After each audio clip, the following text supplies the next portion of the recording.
Hello বন্ধুরা, তো আজ হলো 17ই সেপ্টেম্বর বিশ্বকর্মা পুজো। তো আজকের দিনে ভ্লগটা আমি এইখান থেকে স্টার্ট করলাম। তো সকালে তো মোটামুটি ওয়েদার একটু ভালোই ছিল, আমার একটু কাছাকাছি ছিল, আমি করে নিয়েছি। তো তারপরে যেহেতু স্নান টান হয়ে গেছে, এঁঠো রান্না করব। তো জানোই আমি তো ড্রেস আলাদা পরেই করি, তো অন্য একটা নাইটি পরে আমি চলে এসেছি রান্না করতে। তো আজকের মেনু ছিল হচ্ছে ইলিশ মাছ আর একটু শাপলা করব। তো আমার শ্বশুরমশাই বাজার করেছেন, তো উনি ইলিশ মাছটা ভালোবাসেন, তাই ইলিশ মাছ এনেছেন। তো এখন ওই রান্নার জোগাড়জান্তিতেই রয়েছি, কারণ আজকে একটা স্পেশাল কাজ করতে যাব। সেটা আগে ভিডিওতে তোমরা পুরোটা দেখতে পারলে জানতে পারবে যে আমি কি করতে যাব। আমি আসলে ভাবতে পারিনি যে সেই কাজটা আমি কখনো আবার করাতে পারবো, কিন্তু যাই হোক, কোনো রকমভাবে একটু স্টাইলের জন্যই হোক আর যার জন্যই হোক করেছি, একটু নিজের দরকারেও করেছি। তো এখন দেখতেই পাচ্ছ একটু চিংড়ি মাছ আনা হয়েছিল, তো এটা দিয়ে শাপলা হবে আর ইলিশ মাছের বেগুন দিয়ে আলু দিয়ে পাতলা ঝোল করছি।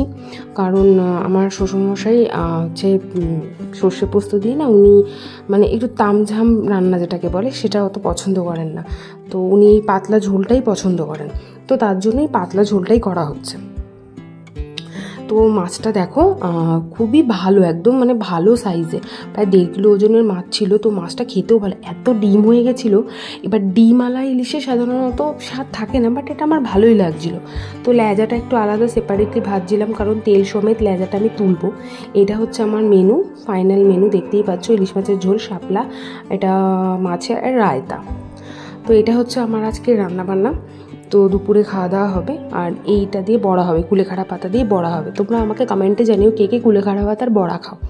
তো এখন যেহেতু রান্নাবান্না হয়ে গেছে, এবার রান্নাবান্নার পরে তো প্রচুর কাজ থাকে, মানে কারণ ওই যাই করো না কোনো রান্নাবান্না করে তারপরে যদি গ্যাস ট্যাস না মোছা হয় তাহলে দেখতেও খারাপ লাগে আর লক্ষ্মীশ্রীও বজায় থাকে না।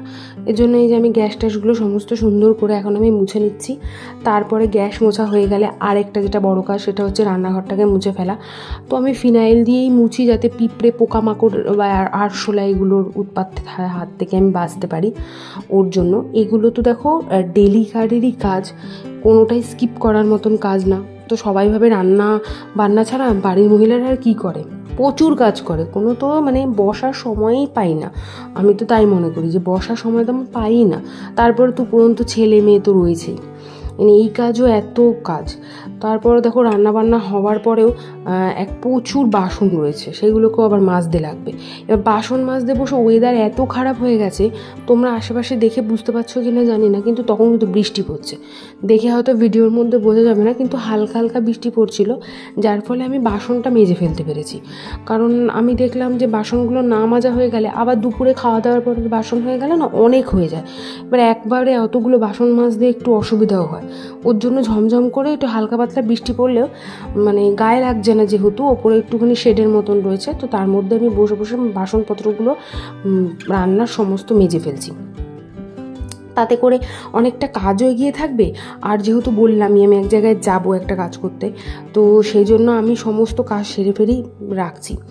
এবার আমার মেয়ে ওরা সব রয়েছে, আমার ননসের মেয়ে আসবে, তো ওর জন্য দেখো আমি জাস্ট বাসন মেজে ঘরে ঢুকে মানে ঝমঝম করে নেমে গেছে।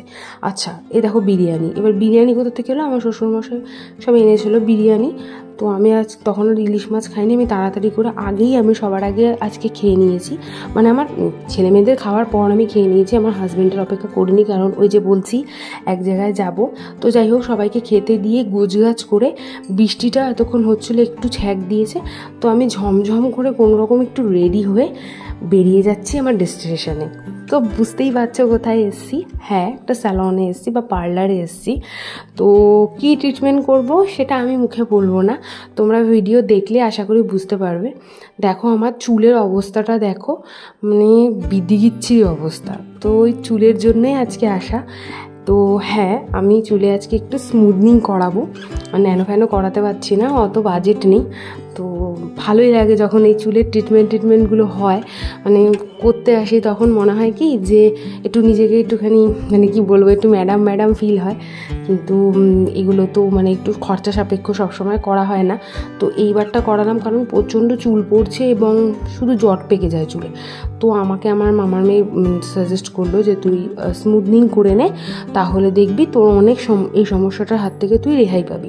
তো ওর কথা মাথায় রেখে একটু পয়সা করি জমালাম, কারণ এগুলোতে তো ভালোই পয়সা লাগে জানোই তোমরা।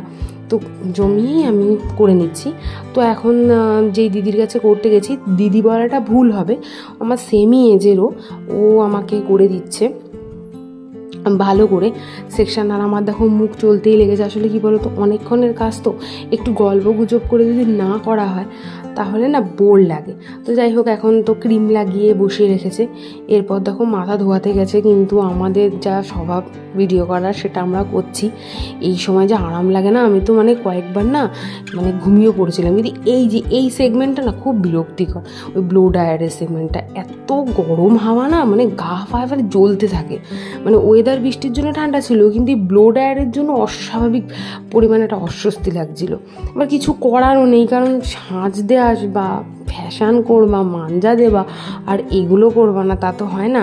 তাই জন্য দেখো আমার মুখটা একদম বাংলার পাঁচের মতন হয়ে গেছে, কারণ প্রচণ্ড তখন গরম লাগছিলো আর একটা অস্বস্তিও লাগছিলো। মানে বেশি হিট না, তবু একভাবে এইরকম ড্রায়ার দিয়ে চুল শুকালে না আরামও লাগছে, কিন্তু আবার একটু অস্বস্তিও লাগছে এই হাওয়ার জন্য। তো এই করতে করতে ও আবার একটা জিনিস একটু শুকিয়ে নিচ্ছে, একটু চিরুনি ড্রাই করে নিচ্ছে একবারে। তো আমার চুলটাও এখন প্রায় শুকানো হলো। তো দেখো ক্রিম লাগানোর পর আমার এই লুকটা এসছে। এখনও 2-3টে স্টেপ বাকি ছিল, তার আগে আমি নিয়ে নিয়েছি। তো যাই হোক, 3-4টে স্টেপ করার পর এটা হচ্ছে আমার চুলের ফাইনাল রেজাল্ট। ফার্স্টে আমার চুলের কন্ডিশন তো তোমরা দেখেই নিয়েছো, এটা হচ্ছে ফাইনাল রেজাল্ট। তো তোমরা বলো কেমন লাগছে, এবং ভিডিওটা ভালো লাগলে অবশ্যই একটা লাইক, কমেন্ট, সাবস্ক্রাইব করে দিও আমার চ্যানেলটাকে। চলো টাটা, বাই বাই।